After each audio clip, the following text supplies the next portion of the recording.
For me, it comes down to having a very well articulated what and why, and then a degree of flexibility in the how. Because in our world, we have the overall SPG central culture, which is very well defined, and it's part of the onboarding, and there's welcome videos, and there's things that people learn about what it means to be on Team SPG. But then at the practice, there's its own microculture. My favorite definition of culture is not a shared set of beliefs, but a shared set of action. Welcome back to the Dental Economist Show with me, Mike Huffaker. Before we get started, if you enjoy the show, if you could like it, leave a review, subscribe wherever you consume your podcasts, really helps us deliver more great content to dental professionals across the country. Today, I am very excited to welcome Dr. Alex Sharp. Dr. Sharp is the CEO and co-founder of Shared Practices Group, a pioneering remote dental support organization that, interestingly enough, originated from a podcast. With a passion for mentorship and clinical excellence, Dr. Sharp has led SPG's growth to 38 locations nationwide, specializing in dental and implant care. A visionary leader, advocate for leveraging technology and collaboration, Dr. Sharp is reshaping the dental industry by creating opportunities for young dentists and promoting a culture of continuous improvement. He is also the host of the SPG podcast and a contributor to the Full Arch podcast, where he shares insights on clinical practice and organizational leadership. Dr. Sharp, thank you so much for joining us today. How are you doing? Man, Mike, I'm great. Thank you for having me. I got to live up to that intro, and I'll tell you, your podcast is one of my favorites because I feel like there's more education happening per minute of the episode than any other dental podcast. I just feel like there's a lot of note taking that happens whenever I listen to you and your guests. So I think it's like guest selection. I think it's great interview questions. So I'll try not to let the listenership down today. So thank you for having me. Yeah, awesome. I appreciate that. Thank you for the kind words. And to get started, let's just kind of take a step back a little bit. I think some folks that are listening to the podcast today will be like, where did Shared Practices Group come from? Like, it feels like almost like an overnight success. But we know that really rarely exists, where things just kind of pop up overnight. And from your perspective, you've been working on this for quite some time. So can you kind of share a little bit about your journey, both like how you got into dentistry to start, and then what the impetus was for starting and founding this group? Yeah. So like most overnight successes, it's been 10 years in the making. I think that's a truism that applies across the board. And I started in dentistry for a lot of the same reasons that most dentists get into it, is that it's a stable field, it's a good job, you got some autonomy, you're able to help people, you're able to make a difference for folks. And also, like a lot of people, I got out of school and I realized that, oh my gosh, there's almost a suffocating amount of options. Like, the irony is that there's so many different ways to go that you could be paralyzed by saying, like, do I work at a corporation? Do I work as an associate in private practice? Do I sprint and go buy a practice for myself? What's the right move here? Do I go back and specialize? And I feel like you find something to latch onto. I did a lot of Dental Town research back in the day. And one of the first things that I did after graduation was I went to the Voices of Dentistry conference, the very first one in 2017, a couple of years after graduation. And I met Richard Lowe, who was one of my co-founders at SP and SPG. And I became friends with Richard. And then my other fellow co-founders, George Hariri, Matt Garino, Matt Ford, and Austin Davis, we all contributed to the SP podcast from its primordial times back in like 2017 or so. And then eventually we built a network of doctors, a Facebook group. We built an education arm, coaching company. And that was how we helped dentists get the most out of their careers, generally from a practice management standpoint, and then also just from like a business acumen perspective. That's how it got started. And then we had enough dentists in our ethos that were demanding, like, hey, we have all of this pent up potential energy. What can we do together? What can we do in terms of making a real splash in the industry? Basically, we were a network in search of a platform. And that's where SPG Shared Practices Group was built, around the philosophy of, if we're going to carve out a niche in the dental space, what is a largely unmet or underserved need for patients. And then from there, you can reverse engineer an offering that's compelling for dentists. And that's what we did. And that's, like you said in the intro, that's how we've predicated so much of our growth and development on the denture and implant model. Because what we find is that in the marketplace, and you can choose dentistry, you could look at menswear, men's shoes, or anything else, and you could say, hey, there's this bifurcation in the market happening. There's not this gradient, there's not this bell curve. It's a bifurcation where either you're buying shoes on Amazon or you're buying bespoke handmade shoes. There's really no middle ground. The middle ground is Kmart, the middle ground is Sears, all that's gotten competed away. You're either buying shoes at a big box retailer for relatively inexpensively, or you're getting bespoke handmade shoes and you value the level of service and the convenience and the quality ahead of the price. The price is worth it to you. And so in dentistry, we see the same kind of phenomenon happening where the middle, the former meat of the bell curve is getting competed away, where instead of just being a garden variety PPO practice, it's hard to exist doing that because we all know the pricing pressures on dentistry. We all know the challenge of hiring your team, paying your team, having ever more diminutive insurance reimbursements. And so then you're faced with, okay, I'm going to be either high volume, all PPOs, all Medicaid, all things to all people. You're going to be a mile wide and an inch deep, or you can lay down the gauntlet and say, hey, I'm going to be excellent at this relatively narrow focus. I'm going to go very deep in my pursuit of mastery as a clinician, which then allows me to render an ever higher degree of service to my patients. And it's hard to do that for most of us unless we consciously narrow our scope. And in our case, that's dentures and implants. There's a lot of people that are coming out of school and seeing the value of doing this type of care for people. And the thing I'll say in closing is that, as a dentist, for all the years that I've been a dentist, there's nothing more disempowering than doing a quadrant of fillings and hoping that the patient doesn't know what you did. Like that kind of stinks to be getting paid. And then a successful outcome is the patient doesn't notice that you stealthily went in and removed the decay and put fillings in there and nothing hurts when they floss or chew or eat something cold. You're hoping that they don't notice your impact. Whereas with what we do, patients are banking on getting a visible, measurable, visceral impact, which is way more fun as a dentist to provide. Yeah, absolutely. I talked to my wife sometimes a couple of years ago. Well, I talked about her quite a bit, actually. But we did a lot of different remodeling on our home. And the one that was my least favorite portion was redoing our roof. And the reason is in Phoenix, all they do is they pick all the tiles up and then they redo everything underneath, and then they put all the tiles back. You spend this enormous amount of money, and then you can see no difference. Nobody walks by and goes, hey, what an amazing job that you did on that roof. You're just like, no, I just have less money now, and the roof apparently doesn't leak. So it's really disappointing. So I can understand wanting to make that impact. You said earlier that you were a network seeking a platform, and you kind of created this community first, which is, I don't think, the typical way that most groups and organizations become formed. What were some of the challenges in that approach that made it maybe more difficult than it would have been if you took the traditional path? Yeah, I mean, that's a really astute question. I think the benefit was that we were able to reach nationwide scale fairly quickly. Like we are geographically agnostic largely. We're 38 locations in 23 states. So we grew with that forcing function of, hey, we're going to have to figure out this remote workflow, this way of managing performance remotely, the ways of driving consistency and in the adoption of all of our norms and all of our systems. So it made us really good in that regard. But then the challenge is not every single provider, not every single clinician gets into full arch dentistry after having done the CE, after having done the residency programs, after having done a lot of surgery. Not everyone decides that that's what they want to do with their careers. For the right people, it's the best thing ever.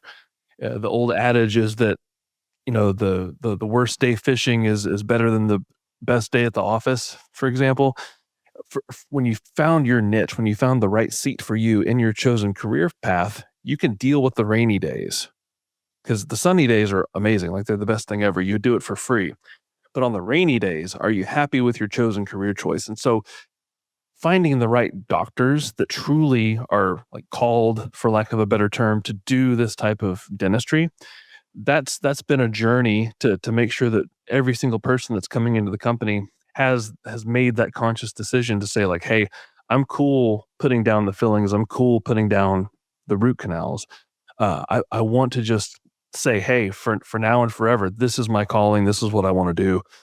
Full arch surgery, full arch implantology.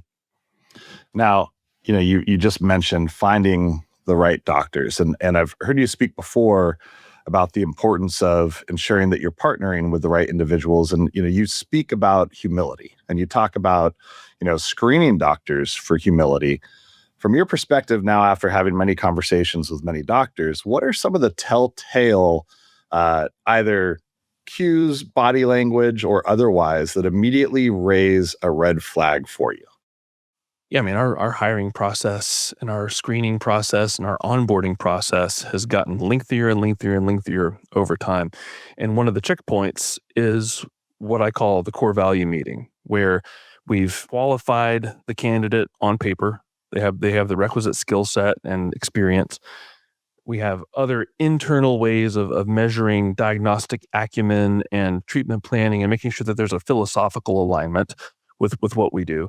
But then the final boss, I guess, in video game terms that you have to conquer is me, so that we have every new doctor I talk with, and I ask a series of questions to assess exactly what you're saying. Like if we're talking about a challenging time in dentistry, if we're talking about a challenging case or something that happened that didn't go according to plan, narrate that for me. Paint me a picture. What happened? What was your initial assessment of the situation, and what did you do?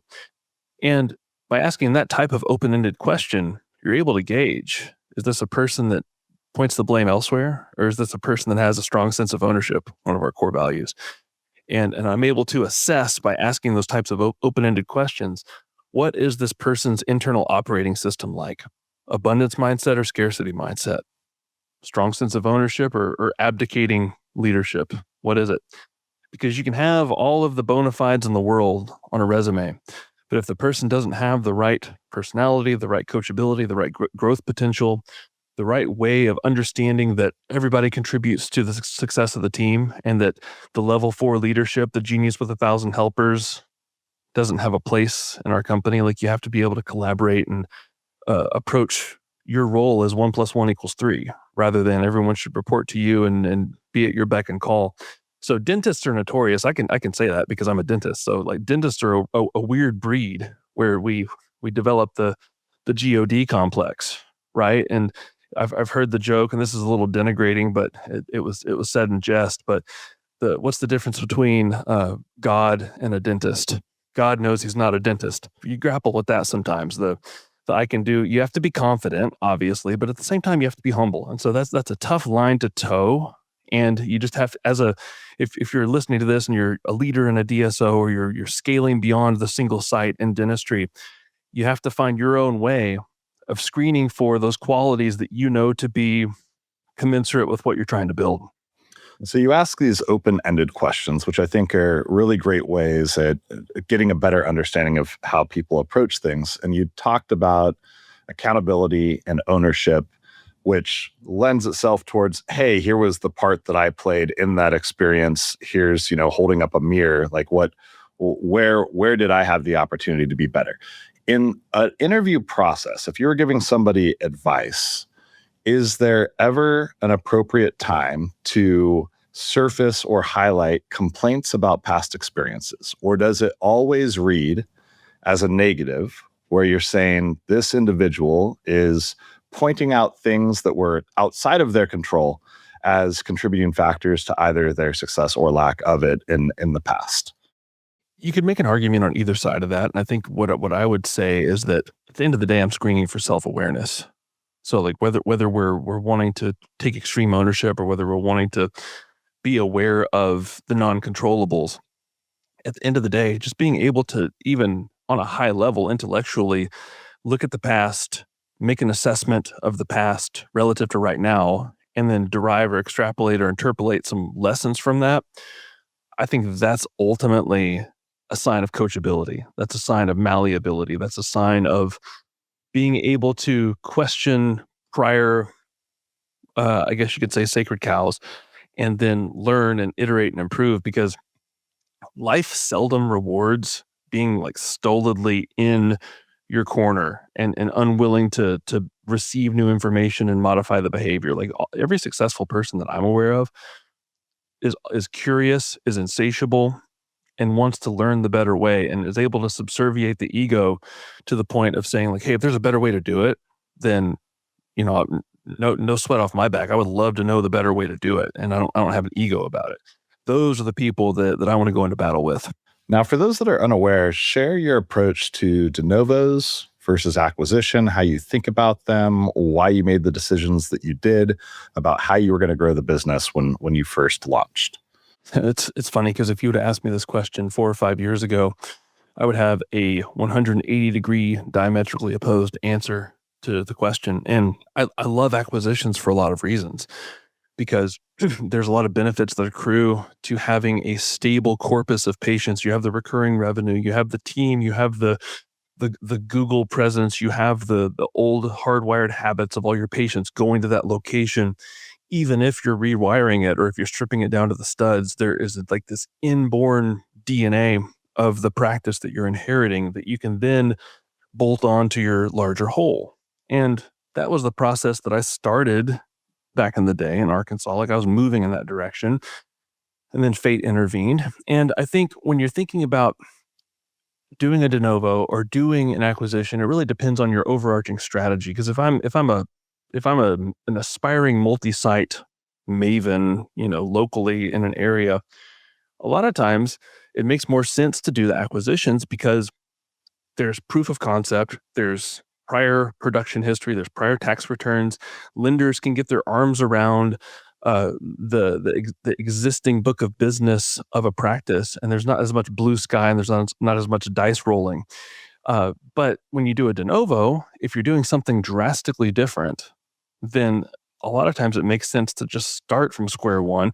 But your knowledge base, your demographic studies, all of the quantitative assessments have to be airtight on the front end to be able to justify doing the de novo. So if you've done a bunch of the pre-work and you have a clear vision of what you're building and you have a defensible business model that's well differentiated from competition, then you can do de novos. I think that if you're wanting to grow your footprint, I think the predictability for most of us is acquisitions.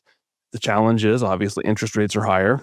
Competition for amazing acquisitions is higher than ever because there's more people in the acquisition game that are already exceptional at it.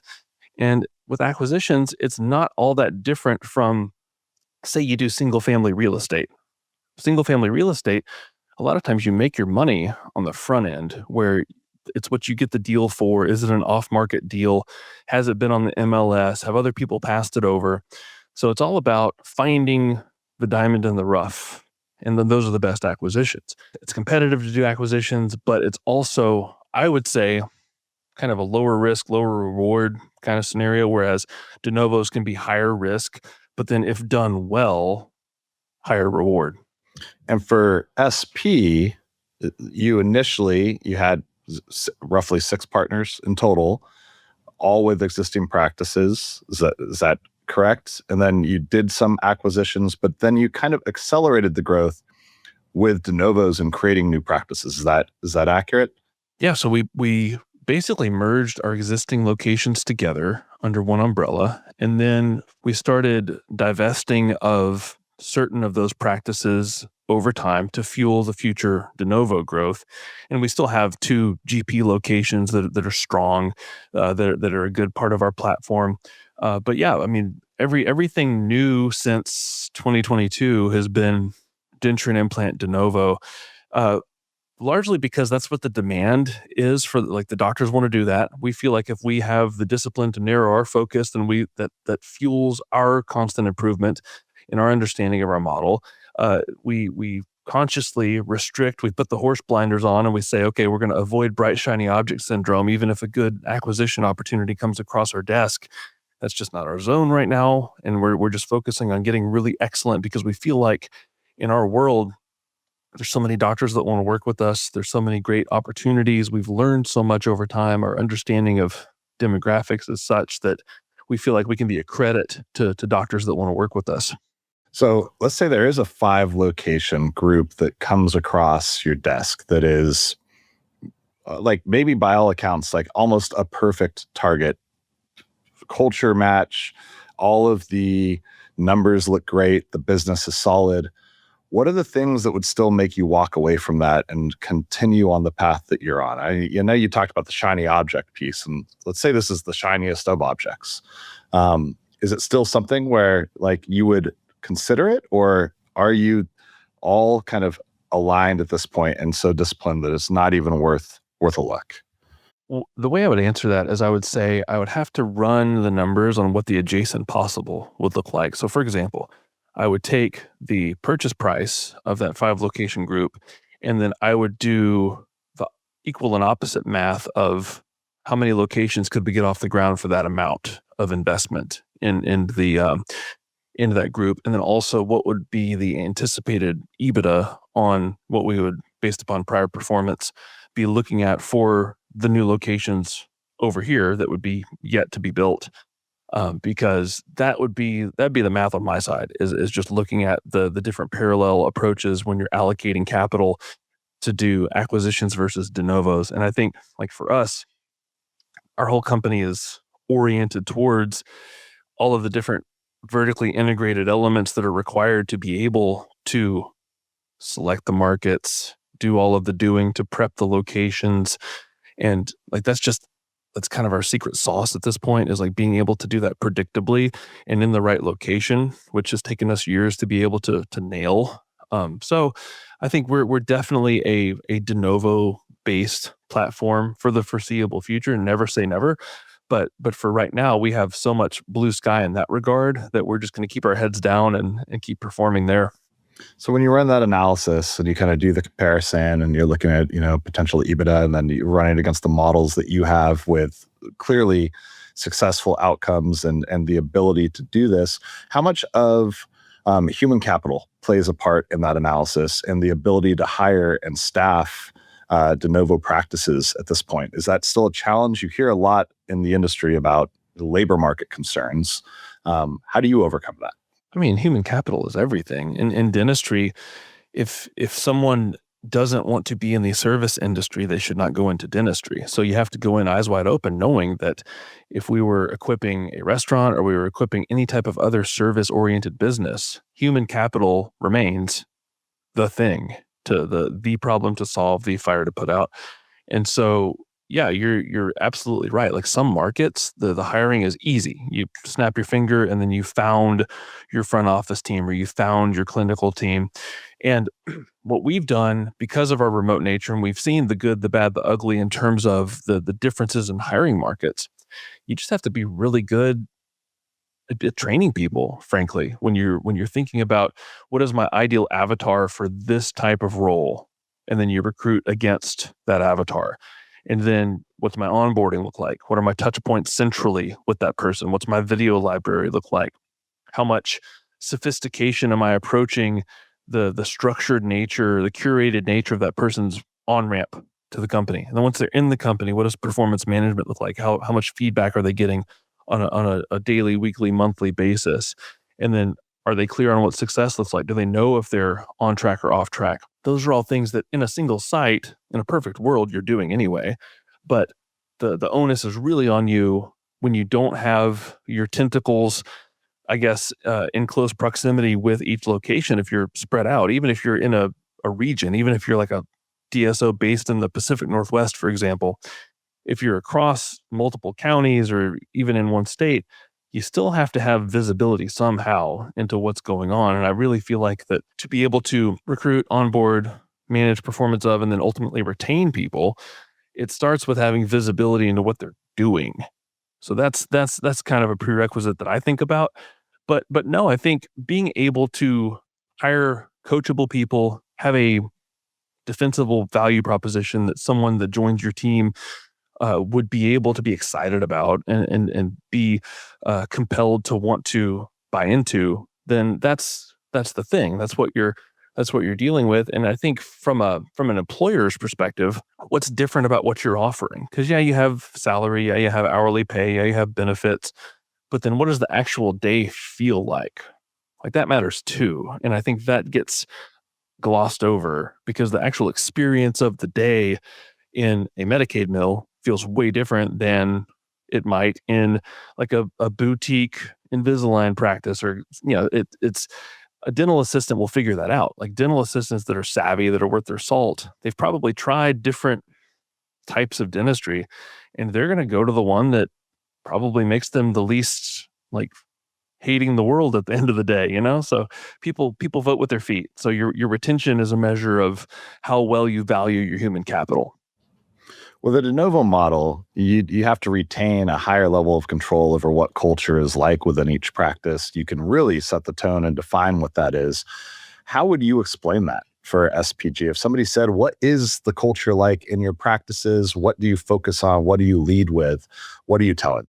Yeah, I mean, for me, it comes down to having a very well articulated what and why, and then a degree of flexibility in the how.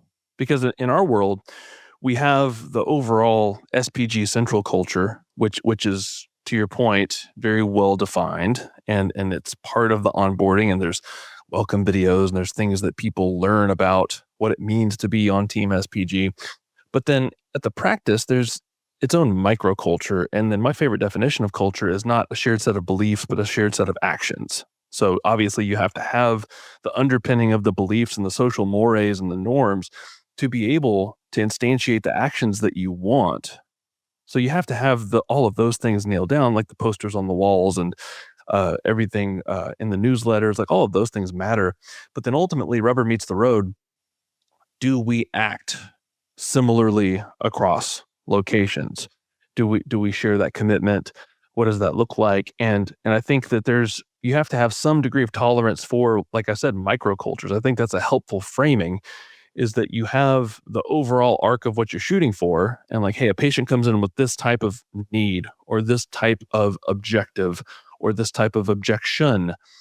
Will the outcome, will the patient experience be similar in Spokane, Washington, as it is in Sarasota, Florida?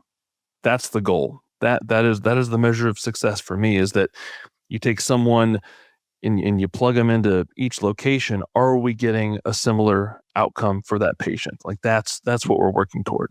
Yeah, I like the focus on actions. We here at Plant 2DS, we really focus on our core values, and the way that I try to frame it is it's the lens within which you make your decisions on how you should act. And so it's not just a belief system. It should have impact on behavior ultimately for it to end up being effective. When you talk about the microcultures, I think that's a great way of thinking about it. What are some of the variances? Like, what would you expect to be different between offices? Like having that flexibility and allowing there to be some autonomy in a sense, where recognizing maybe different locations are going to be slightly different.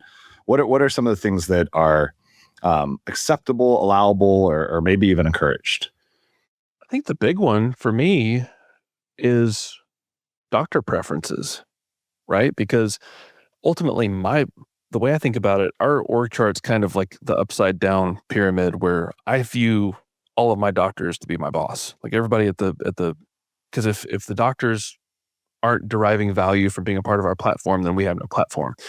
So I like the doctors to be able to, within the guardrails of the structure that we provide, put their own stamp on the practice. Like, hey, here's what we like to do to celebrate for lunch, at the end of every month after we hit goal, or, we're going to do 9 to 6 hours instead of 8 to 5, or, this is how we do the Google reviews with our patients, or this is how we celebrate creating a raving fan at our practices.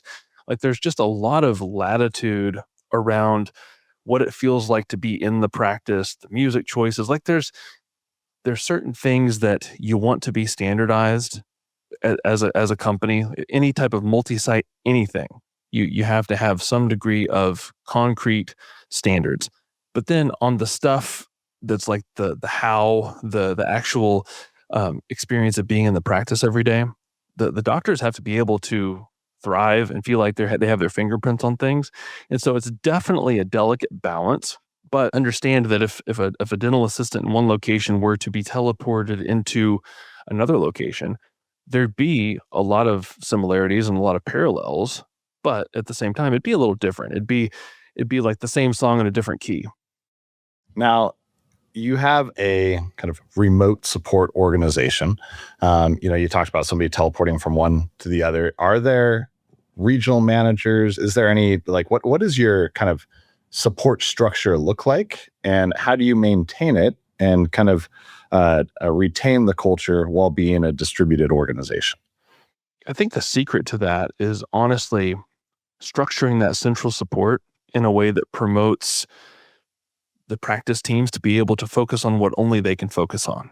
It's kind of like in the single site where if the dentist is doing everything, the micromanagerial type of dentist that answers the phone and schedules the next appointment and collects the money and makes the temporary crowns and takes the x-rays themselves, it's tough to be a team member in that environment because you're like, okay, I don't have the autonomy to do what I can do at the top of my own certification because the dentist isn't performing at the top of his or her own certification.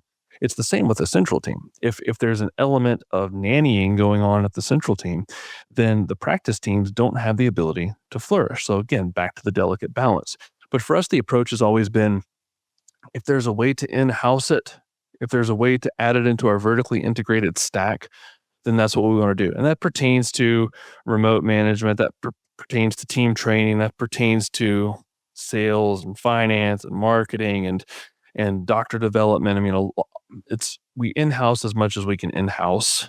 And I feel like that allows us to be further differentiated because if you're doing de novos, then you have to have your way, air quotes, the SPG way, really nailed down and really clarified. Playbooks, structure, guidelines, all of that matters because if you're acquiring a practice, then the game is different. Then the game is what are we forcing the new acquisition to do? Like what are the things that they have to be comfortable with modifying, changing, and towing the company line about versus, hey, if we insist on too many changes too quickly, then we alienate the seller, then we burn our goodwill, and then what do we just pay for? Versus de novos, it's just the expectation, it's the structure, it's the rules of the road. Yeah, everything becomes change management in the acquisition model versus just installing a way of doing things, and kind of two completely different motions and challenges. You're of course familiar with general dentistry. You have a couple offices that you've mentioned that are part of your organization. What are some of the unique challenges that you face with an implant and dentures business, either from a patient acquisition perspective or retention? I mean, the business model with that specialty is significantly different than what a general dentistry business model is. If somebody is interested, say they have a DSO already, 5 or 8 offices, and they're like, hey, maybe we're going to open up an office for implants and dentures, what are some of the things that they should consider before doing? Yeah, it's tough to dabble. That's what I would say, is that if you're thinking about dentures and implants as an offshoot or as a bolt-on or as something to add to an existing platform that already is emblematic of a zone of genius or a zone of excellence, there's so much nuance to doing this type of model. And it starts with what I would call the funnel. Like patient attraction is so much of the equation because when you're starting practices, if you're starting practices, you have to have a pretty well-defined way of getting patients to come in to see you. And so lead gen is everything. Phones are everything. Being able to convert that interested party into a person that arrives at your office with a problem that's the right type of problem that you're poised to solve. All of those elements of the funnel are things that have to be figured out and that are largely unique to this model because yeah, you can have referrals. Referrals to me are in our world icing on the cake. Referrals are great when you can get them. I just don't find that they're predictable or scalable across geographies because some of our practices get lots of referrals and then they reciprocate when you have people come in that maybe think they need all their teeth out, but they don't. They really just need like periodontal therapy and they need a few fillings. Like we send them to a general dental partner and then there's reciprocity there.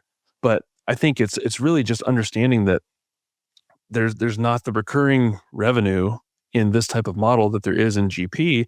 And so you just have to have a really well-built, well-oiled marketing engine.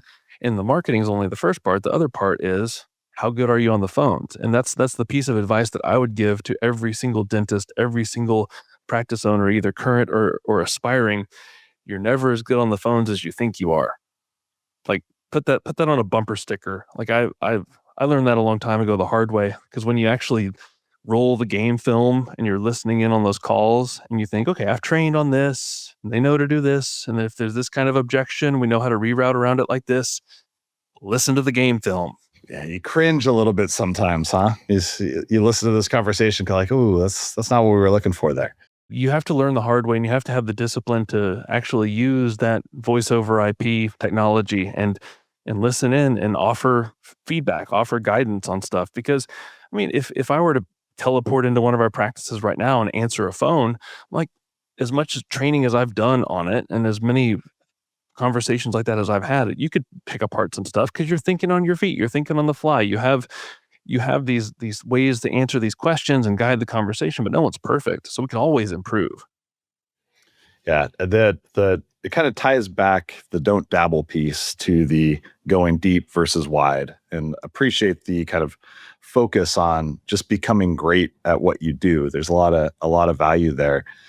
To continue with the phone conversation, from a technology perspective, there's a lot of different tools out in the marketplace now.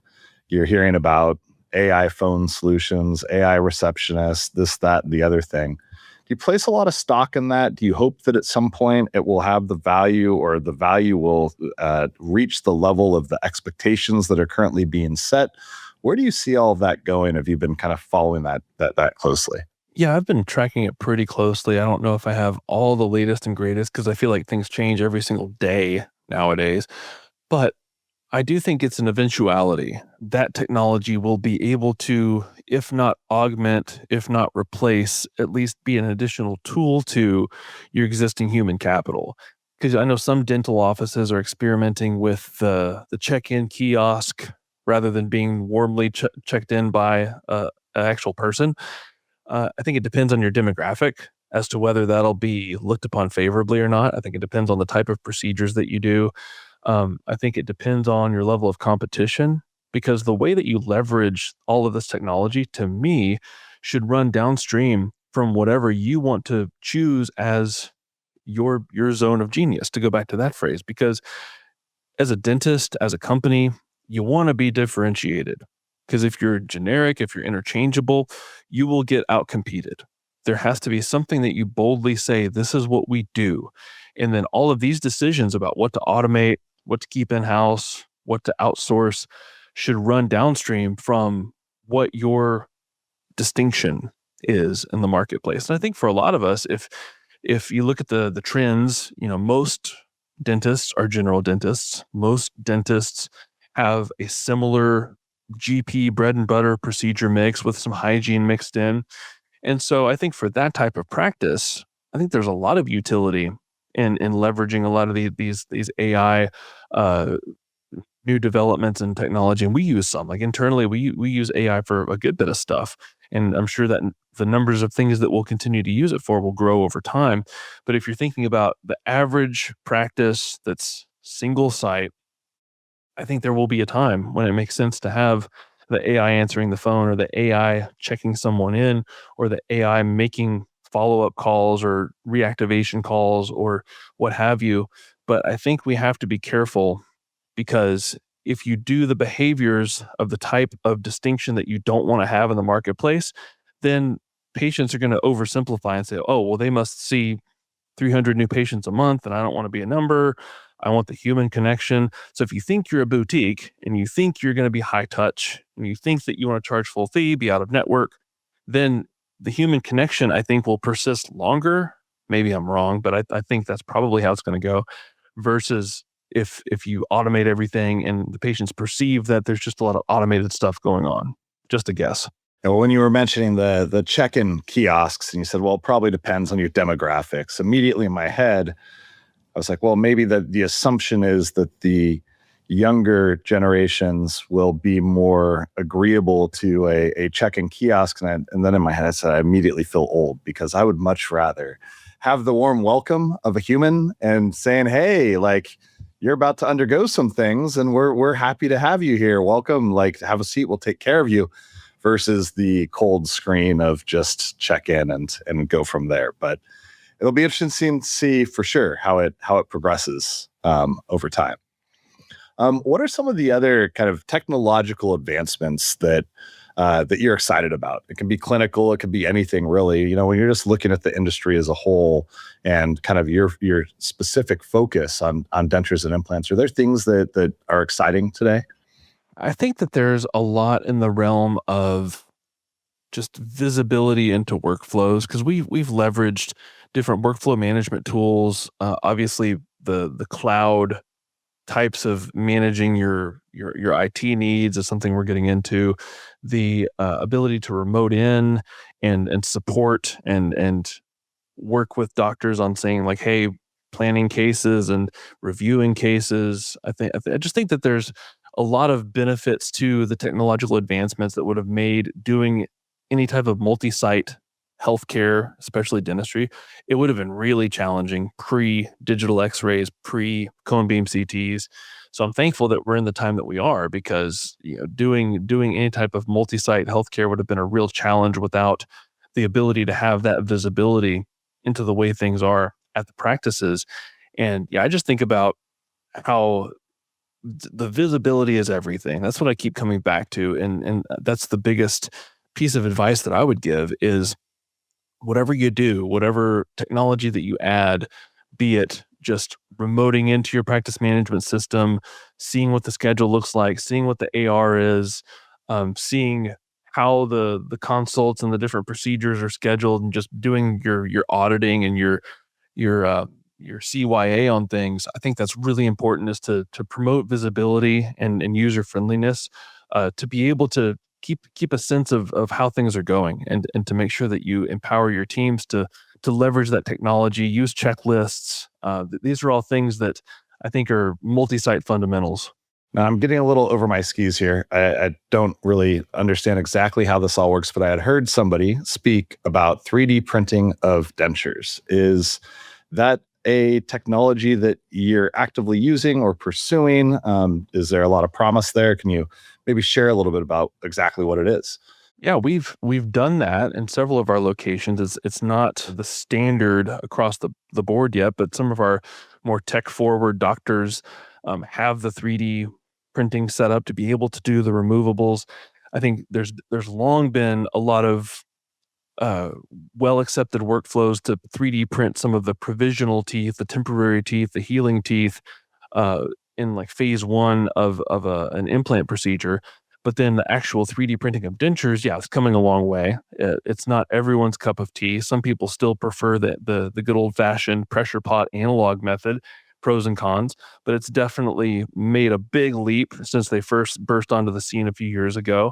And I think that's another decision point is okay, there's still a lot of economic viability outsourcing all your lab stuff. So you have to think, okay, do I want to buy the printer, buy the scanner, buy all the resin and do all the things and allocate the chair time to figuring this out? Or do I want to click a button and send a lab slip to an external lab?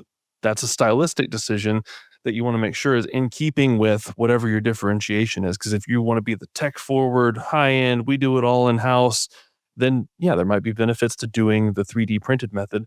But if you don't have that differentiation in mind, then maybe it makes sense to continue farming out your lab work to an external lab. There's no right answer. I think it just is the context of what you're aiming for. I want to go back to the discussion about opening up a new practice and building out the funnel, the importance of marketing. When you're going to launch a new practice and open, what are the expectations? Like, how do you know that you're ready? How far ahead of opening the doors to a new practice do you put in motion the machine in an attempt to attract new patients and get the name out there that, hey, we're about to be here in your market? And Are schedules normally filled right from the outset? Is there a ramp up time? I'm just kind of curious as to like what the expectations are for what success looks like when you're first launching one of these new offices. Yeah, so marketing is definitely a big component, but every component of the new location is on a countdown clock. So think about 10, 9, 8. It's like a big NASA countdown clock starting with -6 months. So 6 months before opening, there's stuff to do. Then 5 months before opening, there's stuff to do. 4 months, 3 months, 2 months, stuff really picks up at 1 month. Marketing engine and the multifactorial omni-channel approach that we use generally starts about, month, maybe a little more ahead. And then, yeah, you have consultations day one. And part of it is you can't outcompete a bad market. That sounds trite and obvious, but you could have the best team, the best processes, and the best doctor in the world. But if you choose wrong on your market in a de novo, you can't overcome that. There's no, I don't care how parallel your implants are. I don't care, how painless your injections are. You can't outcompete a bad market. And so market selection, being clear on your criteria. And that's what I meant. I meant like high risk, high reward. Part of the high risk is you could totally whiff on the location. We've had to learn some things the hard way, frankly, to be able to inform our current knowledge base of how to select markets. And so, we've nailed that. But if you're thinking about doing de novos, do your homework. If you're thinking like, hey, I'm going to acquire a practice that has the proof of concept to have the patient base and the demand already hardwired, that's a lower risk way of growing your platform because there's already proof, there's already defensibility of that location. What are some of the mistakes that you've made in the building of this business over the past decade? Human capital is a big one, like we talked about earlier, just getting clear on the types of folks and a lot of it back to the whole, like, if you're pointing the finger, three fingers are pointing back at you. I've learned a lot about how to put people in positions to succeed. And I think back over the years of like, okay, well, this relationship didn't go great, or the value wasn't harvested the way that this person wanted to harvest value with by virtue of working with the company. And I just think that you have to always consider what is your role in those miscues or those whiffs. When you have a fastball right down the middle and you whiff, why'd you whiff? Were you focused on the wrong thing? Were you focused on the fastball? And so I think for me, it's understanding that the people part of the business, you can't divorce the people part of the business from the success that you hope to have in the business. And so even for those of us that crunch numbers and are spreadsheet focused, you have the economic capital that you're concerned about, but then the human capital is inextricably linked to the realization of the economic capital that you're shooting for. I know that a culture of continuous learning is really important for you. What does your personal continuous learning journey look like? Well, I think I try to learn from people that know more than me, which luckily there's a lot of those out there. And I try to listen to podcasts like yours. I try to listen to people that have gone where I'm trying to go. In-person learning, I think, it's hard to replicate. So going to CE events, networking, and really just for me, it's finding folks that have achieved the types of measurable success in business that I'm trying to do. And then the other way to learn is I love doing site visits. I love going to all of our practices and talking to the team and learning what their experience is like.